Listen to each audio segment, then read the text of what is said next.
하나님의 말씀은 이사야 43장 14절로 시작을 합니다. 예수 그리스도의 구속사를 세 단계로 말씀을 드렸습니다.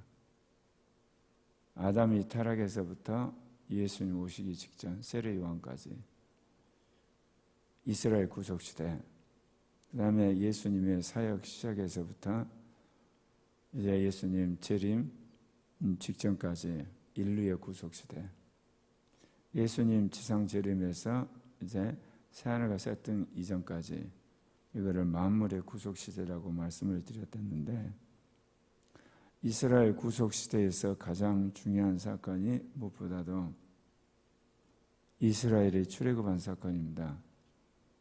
그리고 인류의 구속시대의 가장 중요한 것은 예수님의 십자가와 부활 사건이겠죠.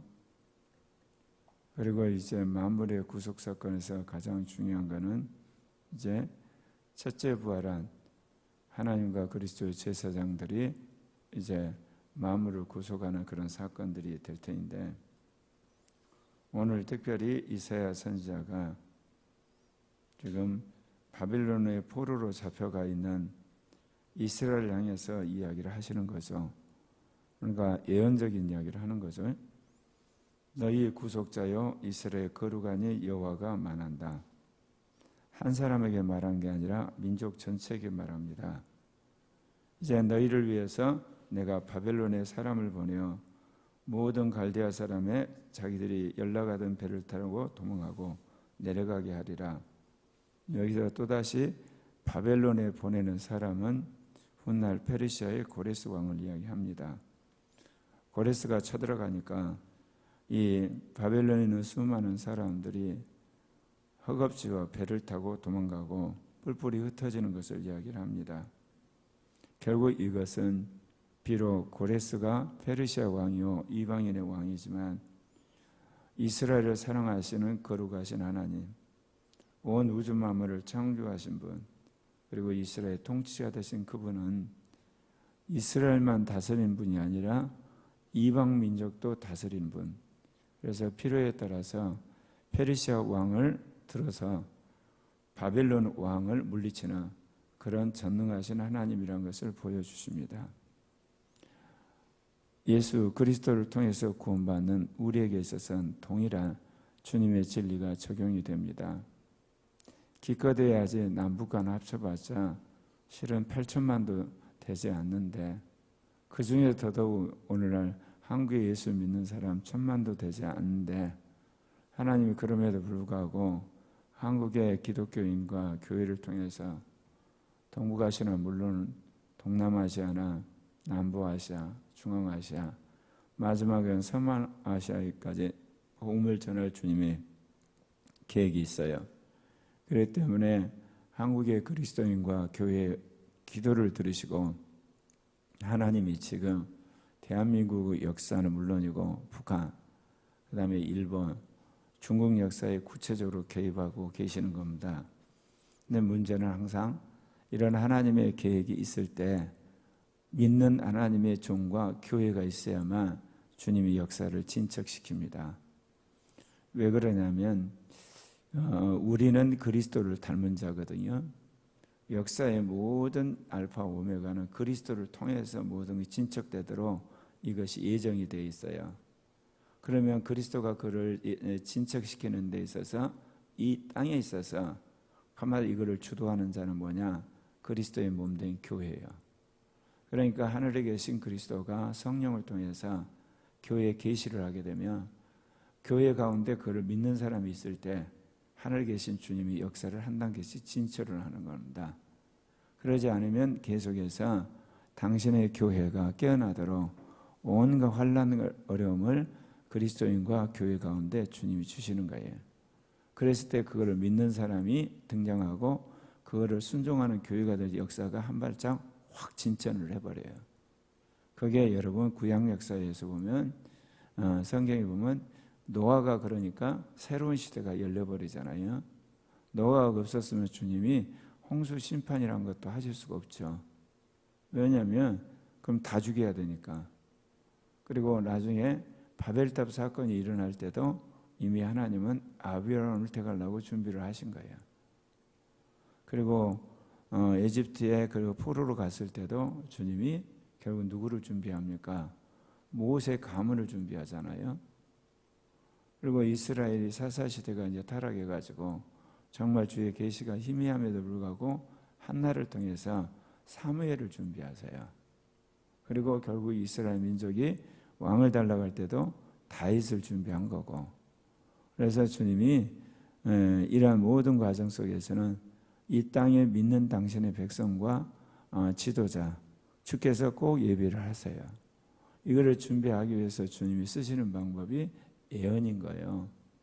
우리는 거꾸로 예언 그러면 미래에 이루어질 일에 흥분하고, 어떻게 보면 그 미래에 하나님 하실 일에 대한 성취에 대해서 우리는 흥분을 하는데, 하나님이 왜 미래에 대한 예언의 말씀을 줄까요? 예언을 실은 준비하라고 주는 거예요. 근데 우리는 정반대로 아무 준비도 않고 그때가 되면 일확천금을 하고 대박나게 되고 일거에 권력을 쥐는, 그야말로 그때 이루어질 어떤 성취에 도취되는, 아니에요. 정반대예요. 정말 그때를 너가 믿는다면 지금 준비하라고 주님 주시는 거거든요. 왜냐하면 준비되지 않고는 하나님 이 땅에 기적을 베푸시지 않으세요. 그리고 준비가 되지 않은 상황에서 기적을 베풀어봤자 그게 아무에게 도움이 되질 않아요. 왜냐하면 그 기적을 믿고 그 기적을 통해서 하나님의 영광 돌려 당신의 백성이 준비 안 됐는데, 그 기적이란 것도 어때요? 기억해 줄 사람도 없고 기적이라고 말하는 사람도 없는 거예요. 그래서 하나님은 무엇보다 우리에게 예언을 주셨을 때, 약속을 주셨을 때, 비전을 주셨을 때는 준비하라고 하는 겁니다. 그러니까 우리의 영적인 실력뿐만 아니라 이제 우리의 이 사회적인 어떤 삶의 영역에서 진리, 능력, 그리고 또한 우리의 믿음에 있어서 더 강력한 믿음, 그걸 요구하시는 거예요. 제가 지난 세월을 돌아볼 때 하나님이 그래서 지금 그런 이야기 하는 거예요. 어렸을 때부터 나를 택했고 때가 돼서 주님이 성령세를 받아 불렀고, 그리고 그 많은 세월 중에 하나님 신학을 정립하게 했었구나. 오늘 하나님께서 이제 때가 되어서 이 바벨론에 포로잡혀 있는 이스라엘 백성을 끄집어내겠다고 이야기를 하시잖아요. 그러면서 주님이 지나갈 과거 이야기합니다. 나 여호와가 이같이 말하노라.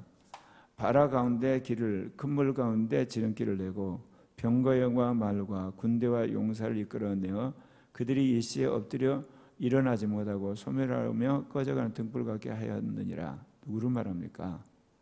이스라엘이 10가지 재앙 가운데 애굽을 탈출해서 홍해바다를 건너서 그들이 가나안 땅에 들어가기까지, 특별히 하나님께서 홍해에서 이 모든 애굽의 말과 병거들을 진멸한 사건을 다시금 되새기고 있습니다. 왜 그러냐면 이스라엘 백성들이 바벨론 포로로 된 상황에서 그들이 도저히 한마디로 살아날 가망이 없잖아요. 그랬을 때 분명한 증거를 주님 되는 거예요. 노예살이했던 너희 조상들을 내가 그렇게 강권적으로 끄집어내가지고 가나안 땅 오게 했잖아. 그 하나님이 지금 너와 지금 함께하는 하나님이야. 한국 역사에도 마찬가지예요.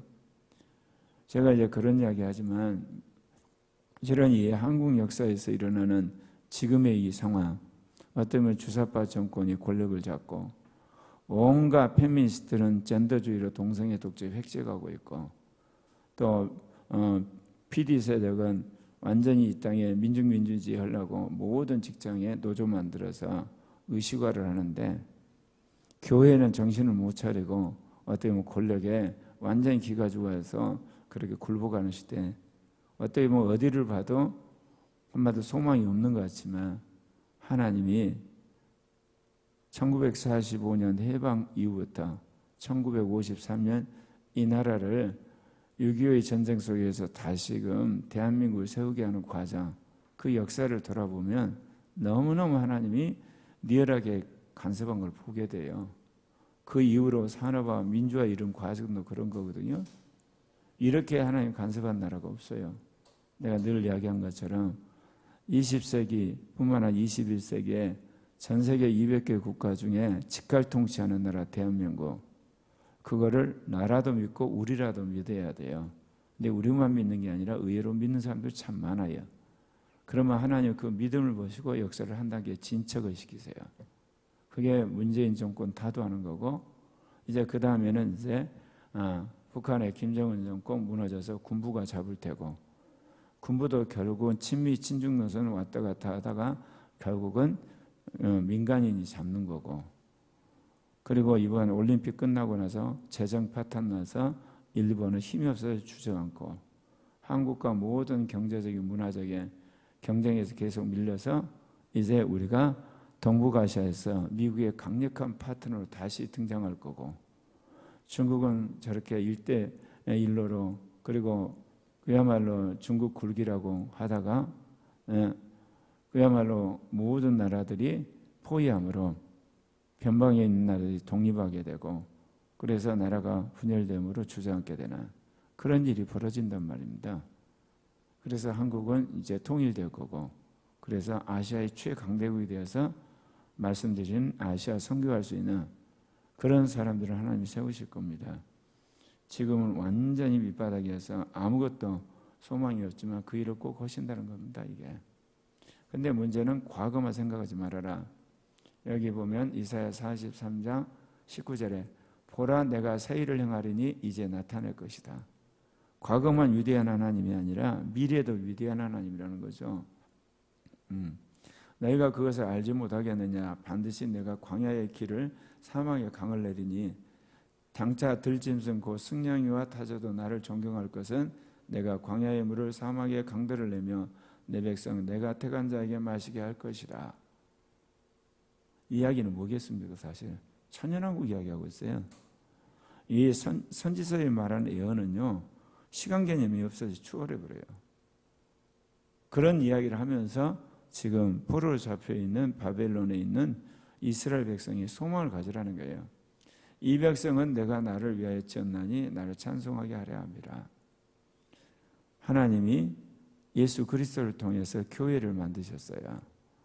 교회를 만드신 것은 교회를 통해 선을 행하게 하려는 거고, 교회를 통해서 복음을 전하게 하려는 거고, 교회를 통해서 문화를 혁신하게 하려고 만드신 거예요. 그래서 예수 그리스도의 복음을 믿은 이 구속을 받은 나라, 구속의 복음을 짓도록 택한 우리가 흔히들 말한 자유민주 진영이 공산 진영을 포위해서 무너뜨리게 돼 있어요. 우리 보기에는 중국 공산당이 대단하고 북한이 대단하고 그 다음에 라오스라든지 쿠바 같은 공산국가의 베트남이 대단한 것 같지만 이거 때 되면 푹 주저앉아요. 근데 왜 하나님의 속도가 이렇게 더디냐? 당신의 교회가 더디니까 주님이 깨우니라고 더디게 갈 수밖에 없는 겁니다. 그러나 야곱아 너는 나를 부르지 아니하였고 이스라엘아 너는 나를 괴롭게 여겼으며, 여기서 참 놀라운 것은 그렇게 힘들게 되었는데도 야곱이 부르지 않는다는 겁니다. 하나님 앞에 간구하지 않아요. 도리어 그들이 죄로 말미암아 하나님을 괴롭게 하고 있다는 거예요. 그리고 너희들이 번제 양을 나한테 가져왔냐? 제물로 나를 공경했냐? 안 그랬지 않냐? 그러면서 내가 제물로 너희들을 그렇게 고생시키더냐? 위양으로 내가 너를 이렇게 한마디로 수고하게 했냐? 그러지 않았잖아. 그런데 너희는 나를 위해서 돈을 향품도 사지도 않고 희생의 기름으로 나를 흡족하기도 하지 않았다. 그런데 온갖 죄로 나를 수고롭게 하고 그들의 죄악으로 말미암아 나를 괴롭게 했다. 여러분, 하나님을 스트레스 받게 하고 하나님을 분노하게 하는 일이 뭡니까? 다른 게 없어요. 이 땅에 주님의 교회가 죄를 지을 때요, 주님의 지도자들이 완악한 짓을 할 때 하나님이 스트레스를 받으세요. 하나님이 열나시는 거예요. 참다 못해서 하나님이 교회에 징계를 하시는 거거든요. 그렇다고 교회를 버리지는 않아요. 예수 그리스도 안에서 구속을 했기 때문에 다시금 교회를 일으키세요. 그러나 분명한 것은 죄를 지는 교회는 사라져요. 회개하는 교회가 일어나는 거예요.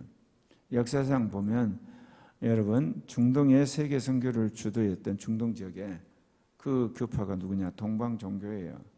근데 동방종교회가 지금 건물만 남고 신앙만 남고 별 볼 일이 없잖아요. 그 다음에 지배하는 세력이 카톨릭이거든요. 하나님이 가덕을 주저앉히고 개신교를 일으키셨잖아요. 근데 이제 개신교도 하나님 주저앉히고 제3의 교회 임마누엘 교회를 하나님 세우실 거예요. 이 지구상의 주님의 교회는 사라지지 않아요. 그러나 사라지는 교단들이 있어요. 죄를 짓게 되고 회개를 하지 않는 교단이나 지역교는 사라져요. 그러나 회개하고 순종하는 교단은 다시 일으켜서 하나님의 구속사업을 완성하게 하시는 겁니다. 나는 나를 위하여 내 허물을 도말하는 자니 내 죄를 기억하지 아니하리라. 그럼에도 불구하고 주님이 또 뭐라고 그럽니까? 내가 네 죄와 네 허물을 내가 다 씻어주고 내가 기억하지 않게, 그 이야기하는 겁니다. 그러면서 주님이 또 이야기하죠. 기억나지 않게 내가 하겠지만 야, 지난날 나하고 같이 거기에 대해 변론해보자. 너는 말하여 내게 내가 의롭다는 걸 한번 말해봐라. 그러면서 주님이 또 그들의 과거 또 드러내서 한바탕 하세요. 내 시조가 범죄하였고 너의 교사들이 나를 배반하였다. 그래서 내가 화가 나서 성소의 어른들을 욕되게 하며 야곱이 진멸당하도록 내어주고 이스라엘 비방거리가 되게 해야 한다. 그 이야기 하시는 겁니다. 주님이 계속해서 내가 네 죄, 네 잘못 내가 다 용서해 준다. 그러나 너희들이 계속해서 죄짓고 잘못하고 악한 짓하고 나한테 반역하면 나 너희들 용서하지 못하고 내가 심판하겠다. 그 이야기 하는 겁니다. 구약 성경에서 이런 말씀을 너무나 많이 보죠. 신약 성경에도 마찬가지예요. 신약 성경에서도 태반이 서신사가 죄 이야기 하거든, 육신. 근데 오늘날 수많은 목회자들이 무슨 이야기 하나요? 이 땅에서 어떻게 하면 잘 되는 이야기 자꾸 해요. 여러분 생각하면 잘 되는 이야기 하면 교회가 잘 되죠? 임시적으로 잘 돼요. 그 다음에 꼭 망해요. 왜 망하냐? 육신적으로 잘 되면 그 안에 온갖 죄악이 들어오잖아요. 그럼 교회 주저앉는 거예요, 여러분. 그런데 여러분 죄를 끄집어내고 육신과 세상의 그 모든 것들이 죽어지고 나면 남는 거 뭐겠어요? 이제 주님 안에서 믿음이 남고 거룩함이 남고 진실함이 남고 말씀에 대한 신뢰가 남고 성령이 충만하면 어떻게 되겠어요? 자연히 교회는 부흥하게 돼 있고 복받게 돼 있고 시대를 앞서가게 돼 있어요, 여러분. 왜? 제가 늘 이야기하는 육신이나 죄나 세상이나 그 옛사람 이게 해결이 됐는데 남은 게 뭐예요, 이제는? 그러게 되는 거예요. 여러분 지난날 한국 교회를 바라보면서 어떠시나요? 그러나 주님께서는 급하기 때문에 연약한 한국 교회를 먼저 부흥을 시켜서 기나 고동이나 교회 안에 다 끌어들여 가지고 교회를 천만이라고 하는 그런 교회를 하나님이 그야말로 가둬놓으신 거예요. 이제 그거를 다시금 성령 안에서 새롭게 주님이 선발해서 거룩한 공동체로 만든 연후에 2차 폭발의 역사가 일어나는 겁니다. 이 8천만 되는 한반도 안에서 예수를 믿는 사람들을 다시금 주님께 불러 모아서 적어도 8천만 중에 하나님께서 한 과반 숫자들을 밀어붙이실 수도 있죠. 왜냐하면 그래야만 한 47억 되는 이 아시아를 복음할 수 있는 강력한 진지가 한반도에 구축되는 거 아니겠습니까? 그래야만 남북한에서 준동하는 이 반기독교 세력을 우리가 꺾고 이 나라의 삼권이 친기독교적인 삼권이 되죠. 그리고 모든 다운화된 권력도 기독교적인 눈치를 보는 상황이 돼야지 아시아 선교를 하든지 말든지 하죠. 안에서 제대로 복음 못 전하는 평등법 때문에 완전히 죽쓰고, 예를 들면 그 동성 결혼법 때문에 아예 말도 안 되는 인간들이 결혼해가지고 돌아다닐 꼴, 안 그러겠습니까? 주민자치법 만들어가지고 완전히 인민위에 만들어가지고 사람들 조직하는 거 그대로 놔두고 어떻게 아시아 선교하나요? 하나님이 결국 이건 다 한번 와해시키려 믿어요. 근데 그게 기도해가고 되는 시대 아니라니까요. 앉아가지고 이제 나가서 학교 운영위원회 가야 되고요. 자치총회 나가야 되는 거고, 그리고 열심히 우리가 노조 만들어야 되고 신의회 만들어야 되는 거고, 기업 만들어야 되는 거, 언론사 만드는 거고, 정당을 뜯어고치는 거고, 그렇게 해야 되는 실천의 시대예요. 나 기도하겠습니다. 그 이야기는 실천 않겠다는 이야기가 되는 거예요. 시대가 바뀌었어요. 시대가 바뀌었어. 투표만 하고 앉으면 모든 것이 돌아가는 그런 흔히들 말하는 자본주의 시대가 아니라니까요. 다운화 시대야. 성령의 시대라는 건 실천의 시대예요. 성경의 시대는 믿음의 시대고 교회의 시대는 특권의 시대였거든. 시대가 달라요. 이 시간 우리 기도하도록 하십시다. 오늘 처음으로 이제 예배가